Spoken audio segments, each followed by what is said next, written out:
வணக்கத்துடன் இது இன்பா டாக்ஸ். நம்ம தினமும் பார்த்திங்கன்னா அமெரிக்காவிற்கும் ஈரானுக்கும் இடையே நடைபெற்று கொண்டிருக்கக்கூடிய இந்த போர் சார்ந்த செய்திகளை தினமும் எடுத்து வைத்து கொண்டிருக்கிறோம். அது தினமும் ஒரு காணொலி அதை மையப்படுத்தி வெளியிட்டுட்டே இருக்கோம்.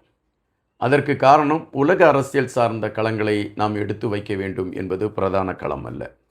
ஆனால் தற்பொழுது உள்ள சூழலில் அமெரிக்காவிற்கும் ஈரானுக்கும் இடையே இந்த போர் விரிவடைந்து கொண்டு சென்றால் அது உலகத்தின் பொருளாதாரத்தை சிதைத்துவிடும் என்கின்ற ஒரு களம்தான் பிரதானமாக பேசப்படுகிறது.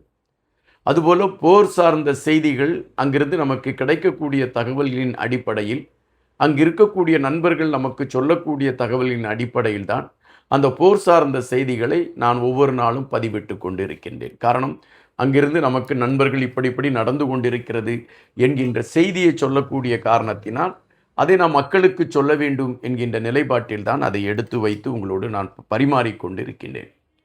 இன்றைக்கி பார்த்திங்கன்னா சவுதி அரேபியா மீது நடந்திருக்கக்கூடிய தாக்குதல்.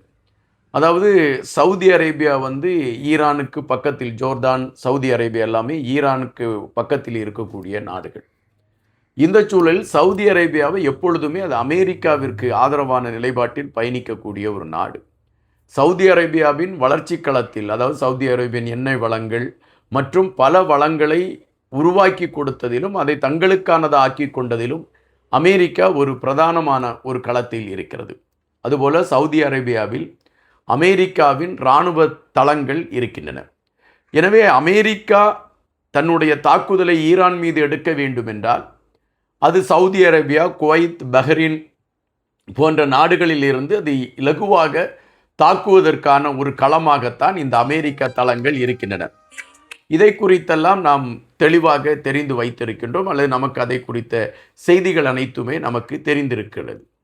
தற்பொழுது உள்ள சூழலில் அமெரிக்காவை பொறுத்தமட்டில் நாங்கள் ஈரானோடு பேச்சுவார்த்தை நடத்தி கொண்டிருக்கிறோம் என்ற செய்தியை அழுத்தமாக பதிவிட்டு கொண்டிருக்கிறது. ஆனால் ஈரானை பொறுத்தமட்டில் நாங்கள் அமெரிக்காவோடு எந்த பேச்சுவார்த்தைக்கும் நாங்கள் தயாராக இல்லை என்பதை அது பதிவு செய்கிறது. ஈரானை பொறுத்தமட்டில் தங்களுடைய நாட்டு பகுதியில் எந்தெந்த இடங்களில் அமெரிக்கா தாக்குதல் நடத்தும் என்பதை அவர்கள் யூகித்து வைத்து அந்தந்த இடங்களில் இருக்கக்கூடிய மக்களை அப்புறப்படுத்தக்கூடிய களங்களை எடுத்திருக்கிறார்கள் என்கின்ற செய்தி இருக்கின்றன. அதுபோல அமெரிக்கா தாக்குதலை நடத்தினால் அந்த தாக்குதலுக்கு அமெரிக்கா இதுவரை சந்திக்காத பேரழிவை சந்திக்கக்கூடிய தாக்குதலை முன்னெடுப்பதற்கு நாங்கள் தயாராக இருக்கிறோம் என்று ஈரானின் போர் சார்ந்த அந்த அமைச்சகம் தெரிவித்திருக்கிறது. அப்படி என்றால் அமெரிக்கா தாக்குதலுக்கு தயாராக இருக்கிறது அல்லது தாக்கிக் கொண்டு இருக்கிறது என்கின்ற வேளையில் அமெரிக்காவிற்கு ஒரு சரியான பாடத்தை எங்களால் கற்றுக் கொடுக்க முடியும் என்கின்ற தைரியம் ஈரானிடம் இருக்கிறது. ஆனால் அமெரிக்கா என்ன சொல்கிறது என்றால், நாங்கள் ஈரானில் இருக்கக்கூடிய கட்டமைப்பு அனைத்தையுமே சிதைத்து விட்டோம். இப்பொழுது ஈரான் ஒரு வெற்றுக்கூடு போலதான் இருக்கிறது. இந்த வெற்றுக்கூட்டை வைத்துக்கொண்டுதான் ஈரான் அமெரிக்காவின் இராணுவத்தோடு மோதிக்கொண்டு இருக்கிறது. கடைசி எச்சத்தை அளிப்பதற்கு தான் நாங்கள் முயன்று கொண்டிருக்கிறோம் என்று அமெரிக்கா எடுத்து வைக்கிறது. ஆனால் அமெரிக்காவை மையப்படுத்தி அமெரிக்காவில் வெளியாகக்கூடிய ஊடகங்கள் சொல்லக்கூடிய செய்திகள் வேறு விதமாக இருக்கின்றன. அமெரிக்காவை பொறுத்தமட்டில் ஈரான் மீது அமெரிக்கா எடுத்த அந்த போர் தாக்குதல் அமெரிக்கா ஒரு அவசரத்தில் எடுத்து விட்டதோ என்று இப்பொழுது சிந்திக்கிறது. காரணம், அமெரிக்காவிடம் பெரும் இழப்புகள் ஏற்பட்டிருக்கின்றன. இதுவரை 12க்கு மேற்பட்ட அமெரிக்காவின் விமானங்கள் வீழ்த்தப்பட்டிருக்கிறது. அதுபோல அமெரிக்காவின் ஆயுதங்கள் பெருமளவும் ஈரான் போரில் பயன்படுத்தப்பட்டிருக்கிறது.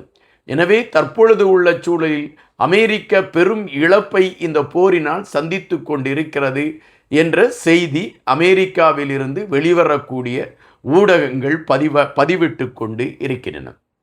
இந்த சூழலில்தான் இஸ்ரேல் நாட்டின் பிரதமர் எடுத்து வைத்த ஒரு செய்தி. இஸ்ரேல் நாட்டின் மொசட் பிரிவு சில காலங்களாக அவர்கள் தொடர்ச்சியாக ஈரானை வேவு பார்த்திருக்கிறார்கள். அப்படி வேவு பார்த்த பொழுது அவர்களால் கண்டுபிடிக்கப்பட்ட ஒரு அதிர்ச்சியான ஒரு விடயம் இருக்கிறது. அதாவது ஒரு குறிப்பிட்ட நாடான்ஸ் என்கின்ற பகுதியில் ஒரு குறிப்பிட்ட மலைப்பகுதியை குடைந்து ஈரான் அங்கு அணு ஆயுதங்களை தயாரிக்கக்கூடிய களங்களை மிக தீவிரமாக செய்து கொண்டிருக்கிறது. அங்கு இருக்கக்கூடிய அந்த ஆயுத கிடங்கில் இருக்கக்கூடிய ஆயுதங்கள் சிதறடிக்கப்பட்டு விட்டாலே உலகத்தில் பெரும்பாலான பகுதி அழிந்துவிடும் என்கின்ற ஒரு அச்சத்தை அந்த மொசாட் அமைப்பு இஸ்ரேல் அதிபருக்கு, அந்த பிரதமருக்கு கொண்டு போய் சேர்த்திருக்கிறது. அப்படி என்றால் ஈரான் அணு ஆயுதங்களை கையில் வைத்துக்கொண்டு எந்த நாட்டோடு மோதுவதற்கு தயாராகி இருக்கிறதா என்கின்ற நிலைப்பாட்டில் உறுதியாக இருக்கிறது என்கின்ற ஒற்றை வார்த்தை தான் இஸ்ரேல் சார்பாக இப்பொழுது எடுத்து வைக்கப்படுகிறது. இவைகள் உலக நாடுகளை அச்சம் கொள்ள செய்திருக்கிறது என்பதை விட ஈரான் அடுத்த நகர்வு எதை நோக்கி நகர இருக்கிறது என்கின்ற கேள்வியை பலர் மத்தியிலே எழுப்பியிருக்கிறது. ஒருபுறம் ஈரானுக்கு ஆதரவாக அரபு நாடுகளை சார்ந்த லெபனான் போன்ற நாடுகளை சார்ந்தவர்கள் ஈரானுக்கு ஆதரவான நிலைப்பாட்டில் பயணிக்கக்கூடிய களங்களையும் பார்க்க முடிகிறது. அங்கு இயங்கிக் கொண்டிருக்கக்கூடிய ஹிஸ்புல்லா போன்ற அமைப்புகள் ஈரானுக்கு ஆதரவாக ஈரானை எதிர்த்து கொண்டிருக்கக்கூடிய நாடுகளுக்கு அச்சுறுத்தலான ஒரு களங்களை எடுத்து கொண்டு இருக்கிறது.